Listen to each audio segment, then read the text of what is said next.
మన ప్రభు అయిన యేసుక్రీస్తు వారి నామానికి మహిమ కలుగును గాక. మన ప్రభు అయిన యేసుక్రీస్తు వారి శ్రేష్టమైన నామమున వీలైన మీ అందరికీ ప్రేమతో వందనాలు తెలియచేసుకుంటూ ఉన్నాను. దేవుని పరిశుద్ధ గ్రంథంలో నుంచి హెబ్రీయులకు రాసిన పత్రిక 13వ అధ్యాయము 16వ వచనాన్ని మనం చూడండి. ఉపకారమును ధర్మమును చే మరిచిపోకుడి, అటు యాగములు దేవునికి ఇష్టమైనవి. ఉపకారమును ధర్మమును చేయ మరిచిపోకుడి, అటు యాగములు దేవునికి ఇష్టమైనవి. ప్రార్థన చేద్దాం. పరిశుద్ధుడు తండ్రి, ప్రేమ కలిగిన మా దేవ, మీకు వందనాలు. ప్రేమించి మీరు ఇచ్చిన ఈ మంచి సమయానికే కృతజ్ఞతలు. ఆత్మ అనుగ్రహించి వాక్శక్తిని మాకు అనుగ్రహించి జీవింపజేసే సంగతులు మాకు బోధించి మహిమ ఘనత ప్రభావాలు పొందమని మా ప్రభువైన యేసుక్రీస్తును మాకు వినిపించమని యేసుక్రీస్తు వారి పేరట కృతజ్ఞతాస్తుతులు స్తోత్రాలు చెల్లించి ప్రార్థన చేస్తున్నాం పరలోకపు తండ్రి, ఆమేన్. ప్రభునందు ప్రియులారా, మన ప్రభువైన యేసుక్రీస్తు వారి నామాన మరొకసారి మీకు వందనాలు తెలియజేసుకుంటూ ఉన్నాను. దేవుని పరిశుద్ధ గ్రంథంలోంచి హెబ్రీయులకు రాసిన పత్రిక 13వ అధ్యాయము 16వ వచనాన్ని మనం చదువుకున్నాం. ఉపకారమును ధర్మమును చేయ మరిచిపోకుడి, అటు యాగములు దేవునికి ఇష్టమైనవి అని అన్నాడు. ఉపకారము ధర్మము చేయటం మర్చిపోవద్దు, అటు యాగములు దేవునికి ఇష్టమైనవి అనండి అని చెప్తూ దీనిపైన ఏం చెప్పాడు అంతకుముందు మనం విన్నాం. కాబట్టి ఆయన ద్వారా మనము దేవునికి ఎల్లప్పుడూ స్తుతియాగము చేయొచ్చు, అనగా ఆయన నామమును ఒప్పుకొనుచు జిహ్వా ఫలం అర్పించుదు అని అన్నాడు. ఆయన ద్వారా అంటే ప్రభువైన యేసుక్రీస్తు ద్వారా ఆయన నామమును ఒప్పుకొనుచు జిహ్వా ఫలం అర్పించడం అంటే ఎల్లప్పుడూ అర్థం ఏంటంటే, యేసుక్రీస్తు ప్రభునందు విశ్వాసం ఉంచిన మనకు ఆయన ఏమై ఉన్నాడంటే, ఆయన నామం ఏంటంటే, ఇర్మియా గ్రంథం 23వ అధ్యాయం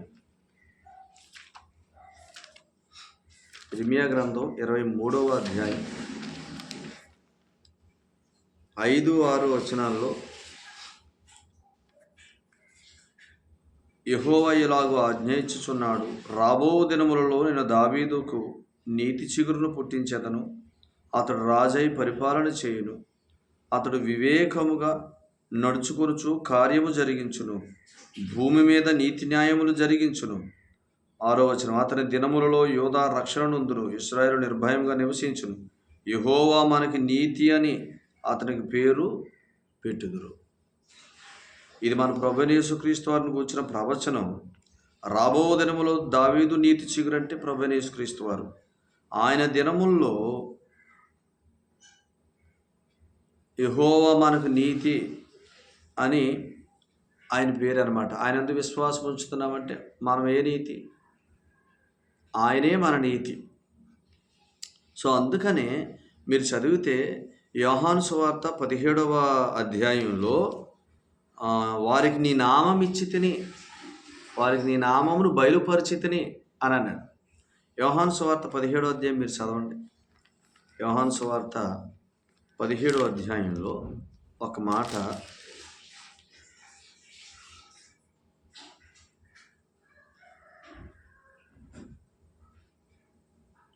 6వ వచనం, లోకము నుండి నీవు నాకు అనుగ్రహించిన మనుషులకు నీ నామమును ప్రత్యక్షపరచితిని, వారు నీవారయ్యుండిరి. చూసారా, యోహాను 17:6లో లోకములో నుంచి నా దగ్గరకు వచ్చిన వారికి నీ నామం ప్రత్యక్షపరచాలని అన్నాడు యేసుక్రీస్తు ప్రభువారు. ఏంటి ఆ నామం అని అంటే, ఇర్మియా గ్రంథం 23వ అధ్యాయం 5-6 వచనాల్లో ఉన్నట్టుగా ఆయనే మన నీతి. యేసుక్రీస్తు వారి పేరేంటంటే దేవుని నీతి. ఇప్పుడు యేసు ప్రభు వారిని విశ్వసించిన వారందరికీ యేసు ప్రభువే నీతి అవుతున్నాడు. ఆయనే మన నీతి. యేసు ప్రభు వారి పేరేమో యెహోవా నీతి లేదా దేవుని నీతి. ఇప్పుడు యేసు ప్రభుని విశ్వసించిన వారందరికీ క్రీస్తే వారి నీతి అవుతున్నాడు. అందుకనే చూడండి, నేను వారికి నీ నామము ప్రత్యక్షపరిచితిని అన్నాడు. ఏంటి ఆ నామం? యేసుక్రీస్తు వారు ప్రత్యక్షపరిచిన నామం ఏంటంటే, దేవుడే మనకి నీతి అనే నామం. సో దేవుడు మనకి నీతి అవ్వటానికి కుమారుని పంపించాడు. కుమారుడే దేవుని నీతి. యేసుక్రీస్తు ప్రభుని విశ్వాసం ఉంచిన వారందరికీ యేసుక్రీస్తు ప్రభువే వారి నీతి. సో ఇప్పుడు మన నామం ఏంటి? క్రీస్తే మన నీతి. క్రీస్తే క్రీస్తునందు విశ్వాసం ఉంచాం. ఆయన దేవుని నీతి. ఇప్పుడు ఆయనే మన నీతి. అందుకనే ఈ హెబ్రీ పత్రిక 13లో ఆయన నామమును ఒప్పుకొనుచు ఎల్లప్పుడూ స్తుతియాగము చేయడం అర్థం ఏంటి? క్రీస్తు ప్రభువా నువ్వే నా నీతి అని ఒప్పుకోవటం. క్రీస్తే మన నీతి. కొరింథీయులకు రాసిన 2వ పత్రిక 5వ అధ్యాయం 21లో ఏలయనగా మనము దేవుని నీతి అగునట్లు పాపమెరుగని ఆయన మన కోసం పాపంగా చేయబడ్డాడు. మనము దేవుని నీతి అవ్వాలి, ఆయన పాపంగా చేయబడ్డాడు. అంటే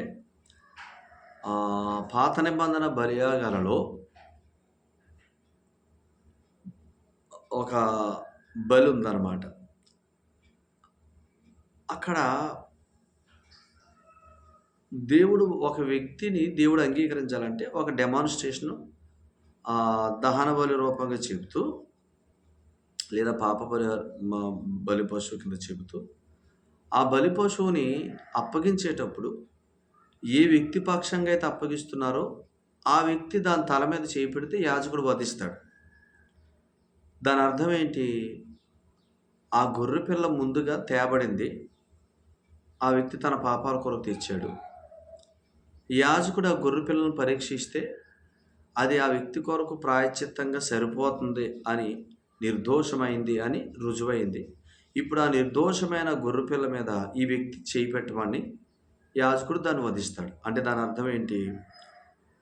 ఎప్పుడైతే ఈ వ్యక్తి తల ఆ బలిపశువు మీద పెట్టాడో ఇది నా పక్షం అని, ఎప్పుడైతే అలా చెప్పాడో ఆ గొర్రె పిల్ల యొక్క నిర్దోషత్వం అంతా ఈ వ్యక్తికి ఇస్తుంది. ఈ వ్యక్తి నిర్దోష అవుతున్నాడు. ఇతని దోషాలన్నీ గొర్రెపిల్ల మీద పడుతున్నాయి. ఆ గొర్రెపిల్ల పాపం అవుతుంది. ఇప్పుడు ఆ గొర్రెపిల్ల నీతి ఏమో ఇతనికి వస్తుంది, ఇతని ఆ పాపమేమో గొర్రెపిల్ల మీద పడుతుంది. సో కాబట్టి ఇప్పుడు చెయ్యి ఎప్పుడైతే పెడుతున్నాడో ఈ వ్యక్తి పాపాలన్నీ గొర్రెపిల్ల భరిస్తుంది. గొర్రెపిల్ల పాపమయ్యింది.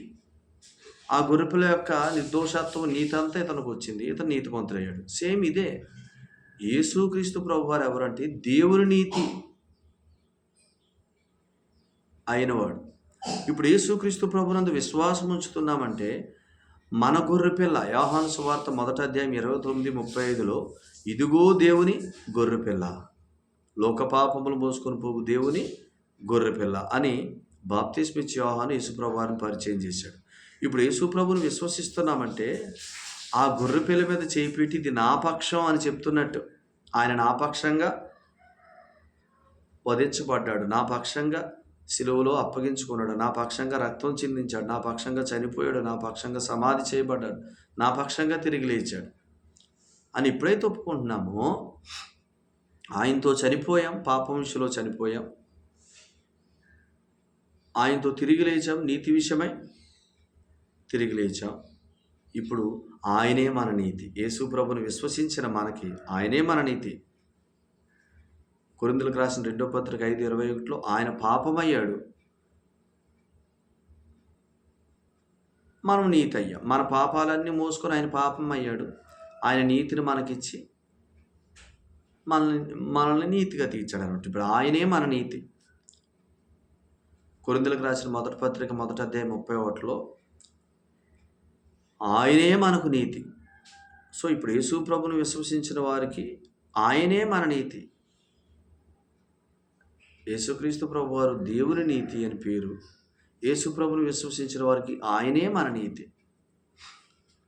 సో అందుకనే ఆయన నామమును ఒప్పుకొనుచు ఎల్లప్పుడూ స్తుతియాగము చేయదు అని అంటే 15లో దాని అర్థం యేసుక్రీస్తు ప్రభువా నువ్వే నా నీతి,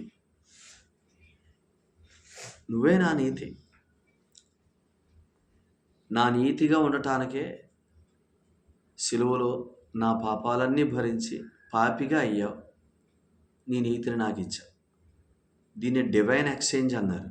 డివైన్ ఎక్స్చేంజ్. దహన బలి గురించి మాట్లాడుతూ లేవియాకాండం 1వ అధ్యాయంలో ఆ గొర్రెపిల్ల వధించబడుతున్నప్పుడు దాని తల మీద చేయి పెట్టమన్నాడు. అంటే ఆ పశువు వధించబడుతున్నప్పుడు తల మీద చేయి పెట్టమన్నాడు. అంటే దాని అర్థం ఏంటి?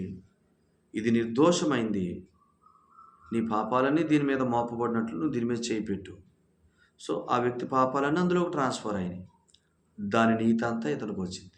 సేమ్ అదే యేసు ప్రభువారు నిజస్వరూపం, అది ఛాయ. యేసుక్రీస్తు ప్రభువారు నిజస్వరూపం, అది ఛాయ. ఇప్పుడు నిజస్వరూపమైన యేసు ప్రభుని గొర్రె పిల్లను మనం విశ్వసించినప్పుడు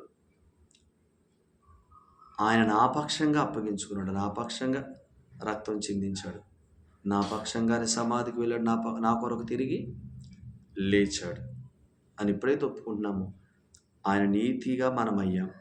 ఆయనే మన నీతి అయ్యాడు. ఆయన మన పక్షంగా పాపమయ్యాడు.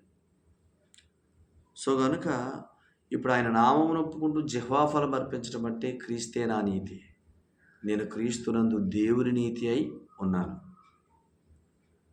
అంతే కదా, క్రీస్తునందు విశ్వాసం ద్వారా దేవుని నీతి అయ్యాం. దేవుని నీతి ఎవరు? క్రీస్తే మన నీతి. సో ఈ సంగతి ఒప్పుకోవటమే ఎల్లప్పుడూ స్తుతియాగం చేయటం. దీన్నే మంచి మనస్సాక్షి కలిగి ఉండుట అని అన్నాడు. మంచి మనస్సాక్షి కలిగి ఉండటమే ఎల్లప్పుడూ స్తుతియాగంగా ఉండటం. అర్థమైందా? యేసుక్రీస్తు ప్రభునందు విశ్వాసం ఉంచిన వాడు, నేను ప్రభువునందు విశ్వాసం ఉంచాను, నా పాపాలు ఆయన మోశాడు, ఆయన పాపంగా చేయబడ్డాడు సిలువలో, ఆయనందు విశ్వాసం ద్వారా నేను నీతిగా చేయబడ్డాను. ఆయన అంత నీతివంతుడిగా నేను చేయబడ్డాను. ఇప్పుడు ఆయనే నా నీతి,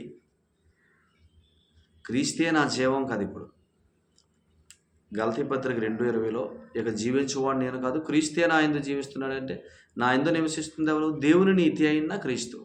ఇప్పుడు నా యందు నివసిస్తున్న క్రీస్తే నా నీతి. అదనమాట, ఆయనే మన నీతి. సో క్రీస్తు ప్రభువా, నువ్వే నా నీతి, నీ యందు విశ్వాసం మూలంగా నేను దేవుని నీతిగా తీర్చబడ్డాను అని ఎరగటం, ఎల్లప్పుడూ స్తుతియాగం చేయటం. ఇలా ఎరగటాన్ని మంచి మనస్సాక్షి కలిగి ఉండుట అని అన్నాడు. విశ్వాసం ఎప్పటికీ పాపి కాదు కాబట్టి ఈ మనస్సాక్షిని కలిగి ఉండటమే ఎల్లప్పుడూ స్తుతియాగం చేయటం, ఎల్లప్పుడూ జిహ్వా ఫలం అర్పించటం. అందుకనే ఎక్కువగా నేను క్రీస్తునందు దేవుని నీతి, ఆయన పాపంగా చేయబడ్డాడు నా పాపాలను బట్టి, ఆయన నీతిని నాకు ఇచ్చాడు, ఆయన నాలో నివసిస్తున్నాడు, క్రీస్తే నా నీతి, నా జీవమై అన్న క్రీస్తే నా నీతి. గలతీ 2:20 ప్రకారం. సో ఈ సంగతి మనసులో, ఈ జిహ్వా ఫలం అర్పించడం, ఆయన నామమును ఒప్పుకొనుట అంటే క్రీస్తే నా నీతి, నేను క్రీస్తునందు దేవుని నీతి అని ఒప్పుకోవటం, ఎల్లప్పుడూ స్తుతియాగం చేయటం, ఎల్లప్పుడూ ఆరాధనగా మన జీవితం ఉండటం, అలా ఒప్పుకోవటం మంచి మనస్సాక్షి అన్నాడు. మంచి మనస్సాక్షి యథార్థమైన ఆరాధన జీవితం అన్నమాట. ఆరాధన అంటే ఆదివారం చేసేది కాదు, క్రీస్తులో మన స్థితిని చక్కగా మనము ఎంచుకునేలాగా చేసేది. సో ఇట్టి మంచి మనస్సాక్షి గలవారు వెంటనే కింద ఏం చెప్పాడు 16లో, ఉపకారమును ధర్మమును చేయ మరిచిపోకుడి, అట్టి యాగములు దేవునికి ఇష్టమైనవి అని అన్నాడు. ఖచ్చితంగా ఎల్లప్పుడూ స్తుతియాగం చేసేవాడు, ఎల్లప్పుడూ మంచి మనస్సాక్షి కలిగినవాడు. పౌలు ఒక పత్రికలో ఇలాగ అన్నాడు, నేను ఎల్లప్పుడూ మంచి మనస్సాక్షి కలవాడినై ఉంటున్నానని చెప్పాడు. పౌలు ప్రతి సంఘానికి రాస్తూ ప్రతి విశ్వాసికి చెప్పింది ఏంటంటే, దేవుని ఆత్మ ద్వారా ఎల్లప్పుడూ మంచి మనస్సాక్షి కలిగి ఉండండి. అది ఆ జీవితం పేరే ఆరాధన, ఆ బ్రతుకే యథార్థమైన ఆరాధన అన్నాడు. ఎల్లప్పుడూ మంచి మనస్సాక్షి కలిగి ఉన్నటువంటి అర్థం ఏంటి? ఎల్లప్పుడూ ఆయన నామాన్ని ఒప్పుకుంటూ జిహ్వా ఫలం అర్పించడమే. ఎల్లప్పుడూ ఆయన నామాన్ని ఒప్పుకోవటం అంటే ఏంటి? క్రీస్తే నా నీతిని ఒప్పుకోవటం, క్రీస్తే నా నీతిని ఒప్పుకోవటం, ఆయన నామాన్ని ఒప్పుకోవటం. ప్రభు నామం, యెహోవా నీతి, దేవుని నీతి, యేసు ప్రభు నామం ఒక నామం. ఆయన ఎందు విశ్వాసం ఉంచిన మన జీవం ఆయనే మన నీతి. కాబట్టి ఈ సంగతి ఎరిగిన వాడు, ఈ మంచి మనస్సాక్షి కలిగి యథార్థమైన ఆరాధన అనే అనుభవంలో ఉండేవాడు ఖచ్చితంగా ఉపకారాన్ని ధర్మాన్ని చేయటం విషయంలో ఉంటాడు. అటు యాగములు దేవునికి ఇష్టమైనవి.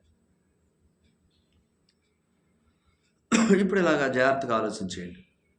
కొరింథీయులకు రాసిన మొదటి పత్రిక 16వ అధ్యాయంలో ఉపకార ద్రవ్యం అని అన్నాడు. అంటే ద్రవ్య రూపంలో ఉపకారం, తోటి విశ్వాసులకి, తోటివారికి, సహోదరులకు ఉపకారం చేయటం. ఈ ఉపకారం సహాయంగా అయినా చేయొచ్చు, మాట రూపంలో అయినా చేయొచ్చు, ప్రార్థనా రూపంలో అయినా చేయొచ్చు. ఇదంతా ఉపకారం ఇలా అనుకోండి. అయితే కొరింథీయులకు రాసిన మొదటి పత్రిక 16లో ఉపకార ద్రవ్యం అన్నాడంటే ద్రవ్యం రూపంలో అంటే ధనంగా యెరూషలేములో ఉన్న బేదల కొరకు, లేదా విశ్వాసుల్లో ఉన్న బేదల కొరకు, తోటి సహోదరులుగా ఉన్న బేదల కొరకు, బలహీనుల కొరకు ఉపకారంగా ద్రవ్యమైన, మాట అయిన, సహకారమైన వీటన్నిటి.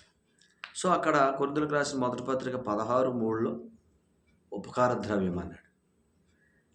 ఎందుకంటే ఒక మాట చెప్పాడు యాకోబు పత్రికలో, ఎవడైనా నీ దగ్గరకు ఉపకారానికి వస్తే సహోదరుడు, చలిగా ఉందా అని వస్తే దుప్పటి కానీ వెళ్ళు, మంటేసుకో, చలి కాసుకో, వేడి కాసుకో అని అనొద్దు, చేతనైంది చెయ్యి అన్నాడు. సో కాబట్టి మన ఉపకారం మంచి ఆత్మ సంబంధమైన మంచి సలహా ఇవ్వటం, వాక్యం చేత ఆదరించటం, బలహీనతల్లో లేదా నిట్టూర్పులో, నిస్సహాయ స్థితిలో బలహీనలు ఉన్నవారితో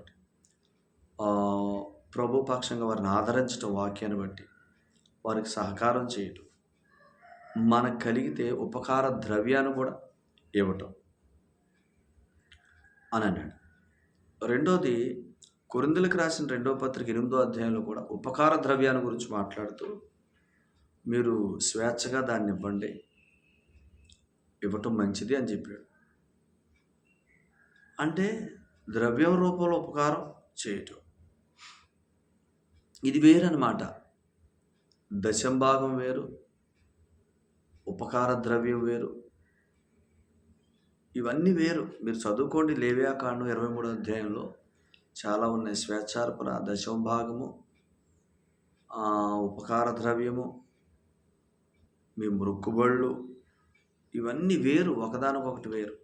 సో కొద్దిమంది ఏం చేస్తారంటే ఒక్కదాన్ని నీట్లుగా డివైడ్ చేస్తారు, చేయకూడదు. ఇవన్నీ దేనికి అదే అన్నమాట. దేవునికి ఇవ్వాల్సిన భాగమే. అసలు పాత నిబంధన ప్రకారం, ధర్మశాస్త్రం ప్రకారం దశమ భాగం కానీ,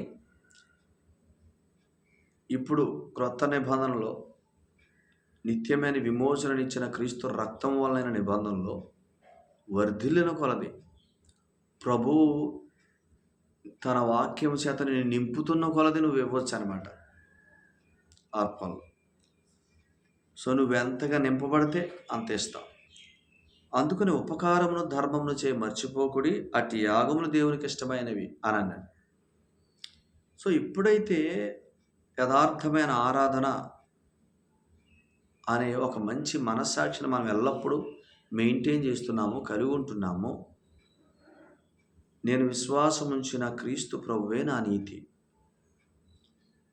ఆయన దేవుని నీతి అని పేరు పెట్టబడినవాడు, ఆయన విశ్వాసం ద్వారా ఆయన నాలో ఉన్నాడు, నేను ఆయనలో ఉన్నాను, ఆయనే నా నీతి, క్రీస్తే మన నీతి. కొరింథీయులకు రాసిన మొదటి పత్రిక 1:31.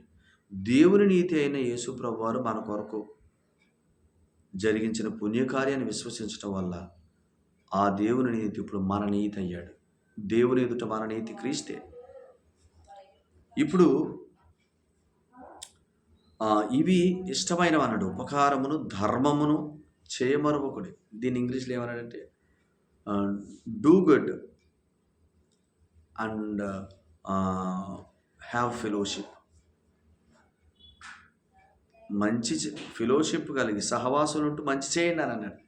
అంటే సహవాసం ద్వారానే మంచి చేయగలం. ఈ ఉపకారమును, ద్రవ్యమును చేయటం ఇదన్నిటి కూడా సత్క్రియల్లో భాగం అన్నమాట. ఎందుకు 15వ వచనంలో ఎల్లప్పుడూ మంచి మనస్సాక్షి కలిగి ఉండటం ద్వారా మనం దేవుని చేత బోధించబడతాం. ఆ బోధించబడటంలో విశ్వాసంలో ఉంటాం. విశ్వాసములు ఉంటే మనం దేవుని ప్రేమను ఫలిస్తాం. ప్రేమను ఫలిస్తే ఇదే హెబ్రీ పత్రిక 10వ అధ్యాయం 24-25 వచనాల ప్రకారం ప్రేమ చూపుటకును సత్కార్యములు చేయుటకును అని అన్నాడు. చూసారు, ప్రేమను మంచి మనస్సాక్షి కలిగి ఉంటే బోధించబడతాం. ప్రభు ఆత్మచేత ఆత్మ మనల్ని నడిపిస్తాడు. మంచి మనస్సాక్షి లేకపోతే పరిశుద్ధాత్మను మనలో నివసిస్తున్న పరిశుద్ధాత్మను మనల్ని నడిపించలేడు. ఆత్మ నడిపించకపోతే దేవుని ప్రేమ ఎరగలేం. దేవుని ప్రేమ ఎరగకపోతే మనం ప్రేమను ఫలించలేం. మనలో ప్రేమ ఫలించకపోతే మనం సత్కార్యాలు చేయలేం. అంటే ఉపకారం చేయటం, స్వేచ్ఛార్పణలు ఇవ్వటం, ప్రభువుకి ఇవ్వటం, ధర్మం చేయటం అని ఈ సత్కార్యాలు మనలో స్టార్ట్ అవ్వవు. సత్క్రియలు స్టార్ట్ అవ్వవు. సో సత్క్రియలు ఎప్పుడైతే స్టార్ట్ అవ్వో ఖచ్చితంగా వెంటనే 13వ అధ్యాయం 17వ వచనం ఏం చెప్పాడు? మీ పైన నాయకులుగా ఉన్నవారు లెక్కప్ప చెప్పవలసిన వారు ఆ విధంగా మీ ఆత్మలు కాయచున్నారని చెప్పాడు. అంటే ఏంటి? మన పైన నాయకులుగా ఉన్నవారు 15వ వచనం మనకు చెప్పాలా, క్రీస్తే నీ నీతి, క్రీస్తే నీ నీతి, నేను క్రీస్తునందు దేవుని నీతి అయి ఉన్నాను అని ఆ మనస్సాక్షిని మనం ఎల్లప్పుడూ మెయింటైన్ చేసేలాగా ఉండాలి. వారి బోధలో, మన పైన నాయకులుగా ఉన్నవారి బోధలో ఆ మనస్సాక్షిని మనకి ఎంతగా వారు కల్పిస్తారో, ఆ మనస్సాక్షిని మనం ఎంతగా మెయింటైన్ చేస్తామో అప్పుడు దేవుని మర్మములను, అనగా దేవుని మర్మమైన క్రీస్తును, కొలసీ పత్రిక 2:2 ప్రకారం దేవుని మర్మమైన క్రీస్తును స్పష్టంగా ఎరుగుతాం. క్రీస్తును స్పష్టంగా ఎరిగితే మనం ఖచ్చితంగా దేవుని ప్రేమను ఫలిస్తాం. ప్రేమను ఫలిస్తే సత్కార్యాలు చేస్తాం. ఇప్పుడు మన పైన నాయకులు ఉన్నవారు లెక్కప్ప చెప్పవలసిన వారు. సో వారు మనల్ని మంచి మనస్సాక్షి విషయంలో కొంతమంది సేవకులకి విశ్వసించిన వారు దేవుని ఎదుట నీతిమంతులని, క్రీస్తే వారి నీతి అని ఎరగని వారు ఉన్నారు సేవకులు. వారు మంచి మనస్సాక్షి క్రియేట్ చేయలేరు, మంచి మనస్సాక్షిత నడిపించలేరు. మంచి మనస్సాక్షిత నడిపించబడిన వారు ఉపకారం చేస్తారు కానీ బలవంతంగా చేస్తారు, ప్రజల కోసం చేస్తారు, నలుగురు కోసం చేస్తారు, మేమేదో చేసామనుకోవడానికి చేస్తారు. అందుకనే ఫిలోమోను పత్రికలో నీ ఉపకారం బలవంతముగా కాక అని అన్నాడు. అది స్వేచ్ఛగా జరగాలి. స్వేచ్ఛగా అంటే ఏంటి? క్రీస్తు అనుగ్రహించు స్వాతంత్రంలో నుంచి జరగాలి. ఆయన ప్రేమ యొక్క పొడవు, వెడల్పు, ఎత్తు, లోతు తెలుసుకుంటున్న క్రమంలో, ప్రేమలో నుంచి, దేవుని ప్రేమను ఎరుగుతున్న క్రమంలో ఆ ప్రేమలోంచి జరగాల, బలవంతంగా కాదు.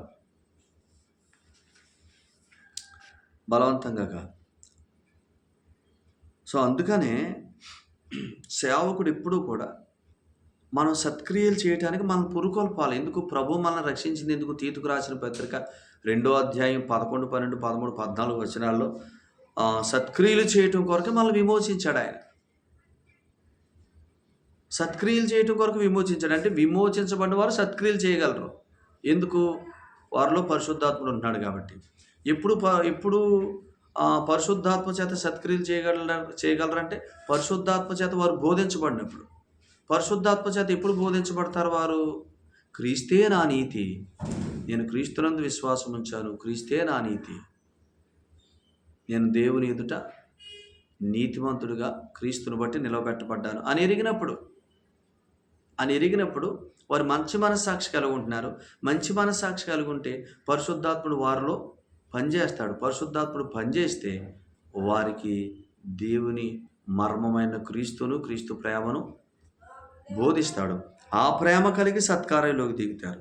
ఇప్పుడు ఈ సత్కార్యాలు మీ పైన నాయకులుగా ఉన్నవారు లెక్క అప్పచెప్పాలి. ఎక్కడ అప్పచెప్తారు లెక్క? క్రీస్తు న్యాయపేట మీదట. కొరింథీయులకు రాసిన 2వ పత్రిక 5:10లో మనమందరము క్రీస్తు న్యాయపేట మీదట ప్రత్యక్షం కావాలన్నాడు పౌలేమో సేవకుడు, కొరింథీ సంఘంతో మనందరం ప్రత్యక్షం కావాలన్నాడు. సంఘము, సేవకుడు ఇద్దరూ క్రీస్తు న్యాయపేట మీద ప్రత్యక్షం అవుతారు. అప్పుడు సేవకుడిని ఏమడుగుతాడంటే, నువ్వు వీళ్ళకి మంచి మనస్సాక్షిని ఎల్లప్పుడూ కలిగించావు, నేను క్రీస్తునందు దేవుని నీతి, క్రీస్తే నా నీతి అనే మనస్సాక్షిలో వీళ్ళని నడిపించావు. వీళ్ళు ఎల్లప్పుడూ స్తుతియాగముగా బ్రతికారు, జిహ్వా ఫలాలు అర్పిస్తూ బ్రతికారు. క్రీస్తే మా నీతి, నేను క్రీస్తునందు దేవుని నీతి అని బ్రతికారు. అలా బ్రతికేలాగా, మంచి మనస్సాక్షి కలిగి బ్రతికేలాగా, ఒక గొప్ప ఆరాధన యాగం కలిగిన జీవితాల్లాగా వీరి జీవితాలు నువ్వు చేశావు అని సేవకుడిని మెచ్చుకుంటాడు. నువ్వు అలాగను మంచి మనస్సాక్షితోటి వీళ్ళని బ్రతికించడం ద్వారా పోషించడం ద్వారా వాక్యం చేత వీరు నా ప్రేమను ఎరిగారు, ఆ ప్రేమలో సత్కార్యాలు చేశారు. ఇప్పుడు ఆ సత్కార్యాలకి వీళ్ళందరూ బహుమానాలు పొందుకుంటున్నారు. నువ్వు రెట్టింపు బహుమానాన్ని పొందుకుంటున్నావు అంటాడు. సేవకుడికి రెట్టింపు బహుమానం, అతని పరిచర్య ద్వారా సత్క్రియలు చేసిన వారందరికీ క్రీస్తు న్యాయపీఠం బహుమానాలు. ఈ బహుమానాలు, ఈ ఘనత అక్కడ మనల్ని రెట్టింపు మహిమకు పాత్రులుగా చేస్తాయి. అనేకమైన పట్టణాల మీద 1000 ఏండ్ల రాజ్యంలో పాలన చేస్తాం. అందుకనే నాయకులు మీరు ఇక్కడ సేవకులు నాయకులు అనుకుని పొంగిపోవద్దు. మీ మీద నాయకులైన వారు లెక్కప్ప చెప్పాలా. ఎక్కడ? క్రీస్తు న్యాయపీఠం ఎదుట సంఘము, ఆ సంఘం ఎవరికైతే అప్పగించబడిందో నాయకుడు, ఆ సేవకుడు నిలబడతాడు. అప్పుడు సేవకుని అడిగే ప్రశ్న ఏంటంటే, ప్రభువు వారిని స్తుతియాగం చేసే ప్రజలుగా నువ్వు ఎంత నడిపించావు? స్తుతియాగం అంటే ఏంటి? ఆయన నామమును ఒప్పుకుంటూ జిహ్వా ఫలము ఎల్లప్పుడూ అర్పించడం. ఆయన నామం ఏంటి? దేవుని నీతి అని యేసుప్రభు వారి నామం. ఆ దేవుని నీతిగా మనం చేయబడటానికి ఆయన శిలువలో మన పక్షంగా పాపంగా చేయబడి ఆ నీతిని మనకి ఇచ్చాడు.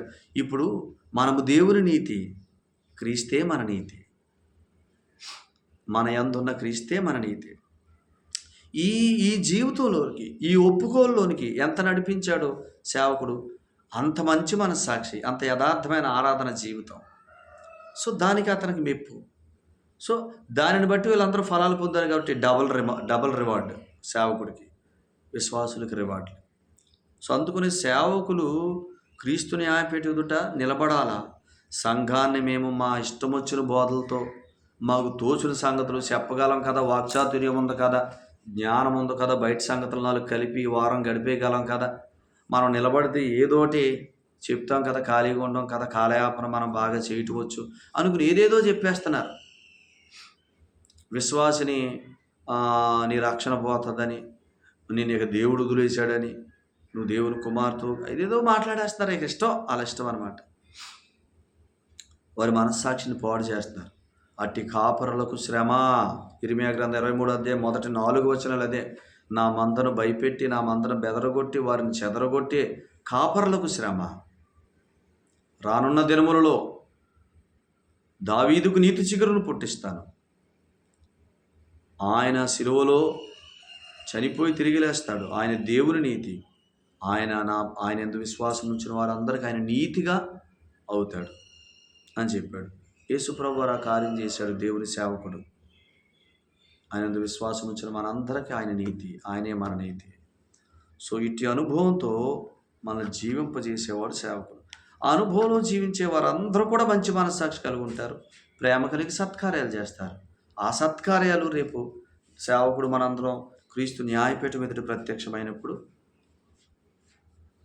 మనం బహుమానాలు పొందటానికి, సేవకుడు రెట్టింపు బహుమానం పొందటానికి ఉపయోగపడతాయి. సో అందుకనే సేవకుడు మిమ్మల్ని ఎలా నడిపిస్తున్నాడో ఎరగాల. మీ మనస్సాక్షిని ఎలా ఉంచుతున్నాడు? క్రీస్తే నా నీతి, నేను క్రీస్తునందు దేవుని నీతి అనే మనస్సాక్షి పుట్టిస్తున్నాడా? నేను పాపిని అనే మనస్సాక్షి పుట్టిస్తున్నాడా? చూసుకోండి. మీ నాయకుడు, మీ పైన నాయకుడు యేసుప్రభునందు విశ్వాసం వచ్చిన వాడు ఎప్పటికీ పాపి కాడు. నేను పాపిని అనే మనస్సాక్షిని కలిగిందంటే ఖచ్చితంగా ఆ నాయకులు సరైన నాయకులు కాదు.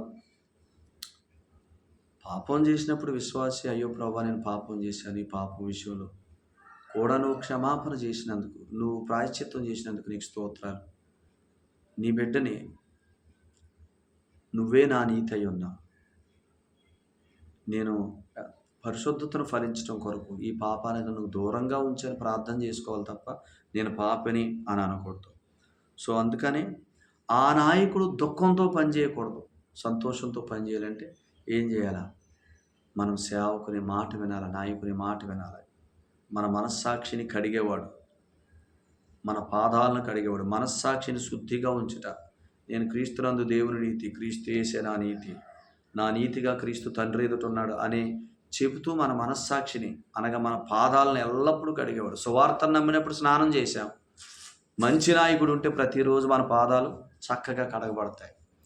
కనుక అప్పుడు మనం ఉపకారాలు చేస్తాం, ఉపకార ద్రవ్యాలు ఇస్తాం, ఉపకారంగా వారి కొరకు ప్రార్థన చేస్తాం, వారి క్షేమం కొరకు ప్రార్థన చేస్తాం, వారికి సహాయం చేస్తాం, ఇవన్నీ చేస్తాం. ప్రేమ కలిగి సత్కార్యాలు చేస్తాం.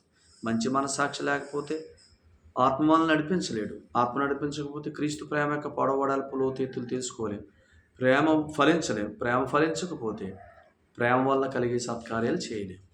గనుక ఆలోచన చేయండి. దేవుడి మాటలతో మనందరినీ బలపరచునుగాక. ప్రార్థన చేద్దాం. పరిశుద్ధుడైన తండ్రి, ప్రేమగల దేవుని మీకు వందనాలు. ఇచ్చిన సందేశాన్ని బట్టి కృతజ్ఞతలు. సందేశం యొక్క సారం ప్రియులందరూ గ్రహించి ఆనందించినట్లుగా, సత్యాన్ని గ్రహించినట్లుగా జ్ఞానము ప్రత్యక్షత గల మనసు దయచేయండి. ఆయన ప్రియులు వారి కుటుంబాలను దీవించండి. బలహీనులు బలపరచండి. రోగులకు మీ గాయాలలో ఉన్న స్వస్థతను మీరు ఇచ్చి స్వస్థత కలుగు చేయమని, నేను ఎవరెవరైతే ఇరుకుల్లో ఇబ్బందులు ఉన్నారో యేసు ప్రభు నామములో సత్యం వెల్లడవటం ద్వారా గొప్ప విడుదల కలుగునుగాకని ప్రార్థిస్తూ ఉన్నాం. అలాగనే నేను ఈ సంగతులను బట్టి ఆనందించే మనసు ఇవ్వండి. వారిని వారి కుటుంబాలను దీవించండి. ఈ పరిచయను మీ నామములో ఇంకా ఘనపరిచి జరిగించండి. యేసుక్రీస్తు వారి పేట స్తుతించి స్తోత్రం చెల్లించి ప్రార్థిస్తున్నాం పరమ తండ్రి. ఆమేన్. ప్రభు మిమ్మును మీ కుటుంబాలను బాగుగా దీవించునుగాక. అందరికీ ప్రేమపూర్వకమైన వందనాలు.